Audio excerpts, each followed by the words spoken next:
Caught my wife cheating with her ex-boyfriend. Still competing with his son's mother. Last year I did the hardest thing I could do, and that was divorcing my wife. I can't understand why she broke up our family, so maybe I'm trying to gain that here. I know my friends would say to just get over it, but it makes my head spin sometimes. I can't lie. My wife was messing around with her ex, even though she was better off by leaving him. I, Mala 34, met my wife, female 31, on the bus going to work 7 years ago. She got on the bus 3 stops after me, and I would always stare at her. There were a few pretty girls that would get on the bus, but she was my favorite. One day the bus driver had hopped out the bus to go into a convenience store, and we just looked at each other and laughed. We talked about how weird that was, and we talked ever since. While we were riding the bus and talking, she would bring up her boyfriend Keith and always complain about him. She would always catch him cheating with the mother of his child, and he would deny it. His son's mother don't like her, so they never really got along, and it would cause them to always be separated. I really cared about her, so I would tell her to just leave since he was a clown, but she would still stay. I didn't know how to get her out of the dumb love triangle she was in. All that changed when my father gave me his SUV when he upgraded his car with no charge. This was great, and one of the first things I had wanted to do was pick her up from the bus stop. When I had got the car, I started picking her up and taking her to work, something her ex didn't do. Even though she got to work earlier, she was happy. Then I started taking her to other places just to hang out. We had so much in common, especially since she had family that lived in Guayanilla where I grew up. After a while I decided to shoot my shot and told her how I felt and that she should leave her boyfriend. She tried to give me a bunch of excuses, but failed to give me a good reason to stay with him. A few days later, she called me and told me she wanted to hang out for the weekend. When I picked her up, she told me she was done with him and his situation with his child's mother. After that, we were officially dating. We dated for about 3 years before we got married. She was definitely happy to be in a relationship with me and bragged to her friends about how great I was. This had made me feel good, and I thought we seemed like those funny TikTok couples she looks at. She started talking about marriage, and I proposed soon after that. We were so in bliss. After I proposed, we actually got pregnant before getting married. After getting married, we had 2 daughters and a nice home to live in. There was very little for me to complain about at the time. We were the typical family running around after our daughters, who were 5 and 3 years old, and going to work. I always treated her right, and I tried to balance being a good father and husband. She would do the same, although it was a challenge because our daughters were definitely a handful. One day my cousin Anthony canceled on me because his mom was getting out of the hospital. Since he was picking her up, I decided to take my wife's car to finally get her check engine light taken care of. After walking out of the shop, I opened her glove compartment up to put the paperwork inside for later. When I opened it up, a bunch of fell out and I had to pick it up.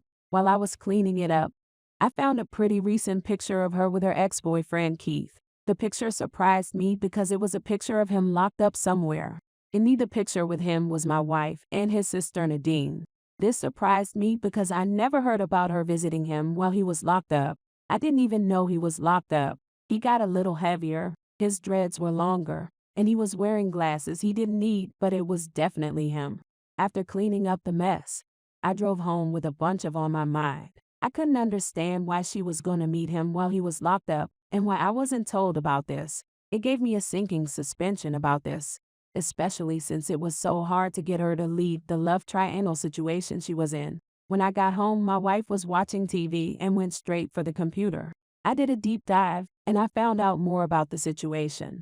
Apparently, I knew I wasn't going to find anything on her social media, so I checked his sister Nadine's page. I found out he's been out for 3 years thanks to the pics. Looking for there through Nadine's friends, there were pictures of my wife with Keith and Nadine at a couple places and parties. Seeing this got me emotional, and I had to ask her about it and see what she has to say. I started up a conversation with my wife, and I casually asked, has she heard from Keith? She looked at me confused and had told me she haven't heard from him. I couldn't believe she just lied to me in my face, and I knew I couldn't trust her anymore. When that happened, I started thinking about all the things I should have noticed that was going on. She was gone more often, she stayed up later on the phone, and she avoided romantic gestures towards me. After she lied, I started snooping for some answers. So catch her slipping.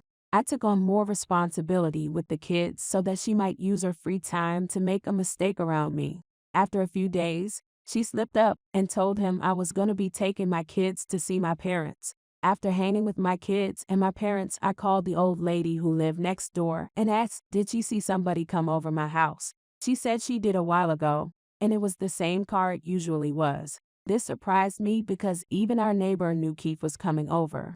Even though I didn't know everything yet, I still was mad because deep down I knew what was up. When we got back, I asked her did she have any friends over, and she said no, and she just took a nap. This was bullshit, so I was really ready to leave her. That weekend, I made up an excuse to leave the house all day. I told her I was going to take my kids to their classmates' house to play, and then I was going to see my cousin Anthony. She was fine with it, and when that Saturday came, I took the kids to the house and waited hung out at a close restaurant. After hanging out for 3 hours, I called her and got no answer. I called one more time and she still didn't answer, and that wasn't normal for her. After that, I drove onto my street and parked at the end of it. Walking back to the house, his car was there, and I got mad but still held it together.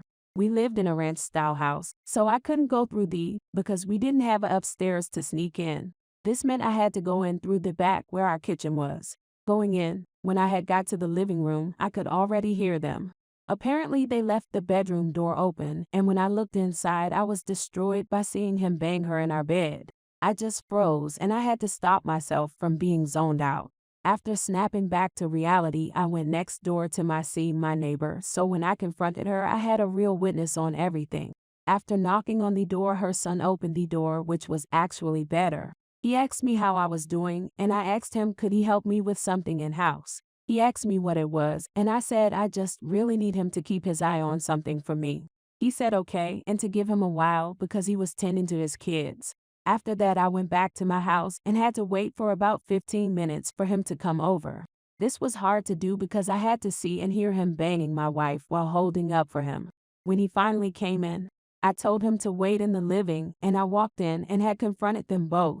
It was a real mess, and when we started all the shouting, our neighbor's son came in to see what was going on. When he came in, Keith thought we were going to jump him, so he hopped out our room window half-dressed, and my wife was embarrassed because she had on nothing but her socks. After shouting I wanted a divorce, she yelled back at me, "F you," and we just left back to my neighbor's house. I thanked him for having my back and apologized that I didn't tell him what was going on. I told him I didn't think he would come over if I told him, and he laughed and said I was right.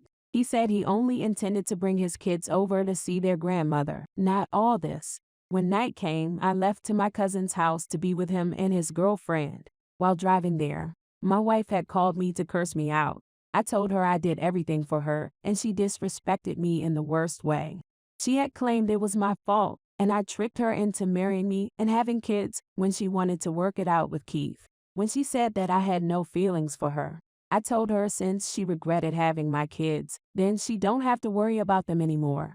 She tried to say that's not what she meant, but I hung up on her. She can say what she want about me. She can even say she regret marrying me. But I won't allow her to disrespect my kids. When I got to my cousin's house, I told him everything, and him and his girlfriend never left my side, even through the divorce. I think it brought us even closer.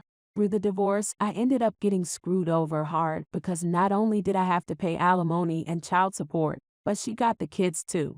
Afterwards, she called me and tried to apologize for what she had said about the kids. She said she loved our daughters and don't regret having them, and I asked was her love the reason she destroyed our family. She said didn't mean to do it, but everything changed when she ran into Keith's sister Nadine. She said she ran into her while out at lunch from her job, and they started to catch up. She said she asked Nadine about Keith, and Nadine said he had got locked up. Apparently, he got stopped on a DUI, and when the cops searched the car, they found marijuana on him and his friends. Plus, they found out the police was already looking for him, so he ended up getting brought in. After hearing this, my wife felt bad, and Nadine asked her could she help support him while he was in jail, and she agreed. After he made parole, he reconnected with her and apologized for how he treated her, and after reconnecting, the affair started for about 2 years. I knew he meant none of it, and recently I heard I was right. A friend of mine told me he ran into a friend of hers and recognized him from hanging with me and my cousin. She asked him how I was and he said I was good. When he asked her how my ex was, she shook her head and told him she should have just stayed with me. Apparently he was still messing around with his son's mother, so Keith was banging them both. Hearing this just made me roll my eyes, and I changed the subject. I tried to save her from this stupid love triangle, but she's still falling for the BS. It's clear he was always a clown, but after seeing what I saw, she liked being treated like another. She just can't seem to understand he's not going to let go of his child's mother. If you hear a girl you like talk about her ex all the time, you better run for the hills. Story 3. Got cheated on and found out on my birthday. My conversations with this girl at college had progressed to the point where things were becoming serious, so we decided to be exclusive for the winter break. Everything was going well until after Christmas, when she became aloof and withdrawn. It was at this point that I should have realized something bad was about to happen, but I texted her to find out what was going on, and she replied, "I really like you, but I'm super overwhelmed and I'm going to be super busy, so I'm not sure if we can have a serious relationship," which I was fine with because I wasn't in a hurry, and we agreed to give it a chance. So summer came to an end and I went to school, and for the first 2 nights after we returned, she slept at an apartment that I recognized as her friend's, but I couldn't tell you who they were since I thought it was one of her friends' places. I eventually get to see her on the 3rd night, and everything returns to normal. It was a great deal of fun, and I felt confident in her once again. My birthday is the next night, and she extends an invitation to go out to the bars with her. However, she spent the whole night speaking with this other individual, and I was starting to get concerned, so I introduced myself to him, and it turned out to be one of her friends about whom she had previously said that I need not be concerned. I'm going to be honest with you.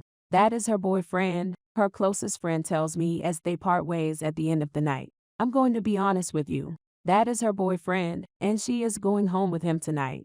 They had just been dating for a week when this happened. In other words, she was clearly too busy and overwhelmed to be in a meaningful relationship with me.